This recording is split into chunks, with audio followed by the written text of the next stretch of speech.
There is a kind of optimism that is easy to despise, the cheerful insistence that everything happens for a reason, that suffering is a gift in disguise, that if you just maintain a positive attitude, the universe will reward you.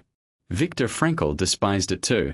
He had buried a wife, a father, a mother, and a brother in the wreckage of the Holocaust. He knew what suffering was with a directness that no philosophical formula could touch. And yet he was, by every account and by his own testimony, one of the most fundamentally affirmative people of the 20th century. Not despite the suffering he had witnessed, but in full awareness of it. He called this tragic optimism, and it is one of the most important concepts he ever developed. Tragic optimism does not begin by denying the tragic. It begins by naming it clearly. Life contains genuine suffering that cannot be explained away. Death is real and final. Guilt is real, and some mistakes cannot be undone. These are not problems to be solved with the right mindset. They are the basic conditions of human existence, what Frankl called the tragic triad. The question tragic optimism answers is not how to avoid or eliminate this triad, but how to live fully in the presence of it. The answer Frankl gave was structured around 3 transformations. Suffering can be transformed into human achievement, not because pain is secretly pleasant, but because the way a person meets unavoidable suffering reveals and cultivates the deepest human capacities: courage, dignity, compassion, and the kind of inner freedom that no external force can eliminate. Guilt can be transformed into an occasion for genuine change, not neurotic self-punishment, but the honest confrontation with one's failures and the decision to live differently in response. And death, the knowledge that one's time is finite and that every moment irreversibly joins the past, can be transformed into a motivation for full presence and genuine commitment. The very temporariness of what we love makes the love more urgent, not less real. Frankl developed this concept explicitly as an answer to calls from various quarters for what he saw as false alternatives. On one side was naive optimism, the injunction to think positively, to reframe everything, to treat suffering as merely a matter of perspective.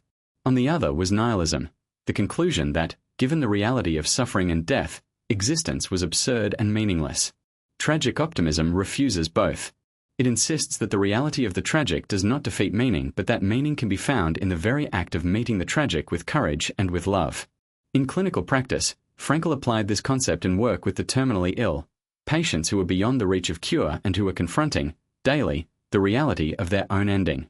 He found that many of these patients, once helped to understand that their remaining time was not a diminished life but a concentrated one, discovered a quality of presence and purpose they had not known in health. One elderly woman who had been devastated by the news of her terminal diagnosis gradually, over weeks of work with Frankl, came to describe her illness as a teacher. Not because she was glad to be dying, but because the certainty of her ending had clarified what mattered in a way that years of comfortable living had not. There is nothing sentimental about this. Tragic optimism does not promise that suffering will produce wisdom, or that loss will always be transfigured. It only insists that the possibility of transformation is always real, that even in the worst circumstances, the human being retains the capacity to choose a response that dignifies rather than destroys, that affirms rather than collapses. This is not guaranteed. It is a possibility, and like all genuine possibilities, it requires something from the person: the willingness to look directly at what is terrible without either denying it or being demolished by it. For a world currently navigating significant collective anxiety, environmental crisis, political instability, economic uncertainty, the erosion of shared meaning, tragic optimism is perhaps Frankl's most practically relevant concept. The response to genuine difficulty is neither toxic positivity nor paralyzing despair. It is the slow, honest, courageous work of finding within the difficulty a reason to continue, a value to uphold, a human possibility to affirm. Frankl spent his entire career modeling what that looks like.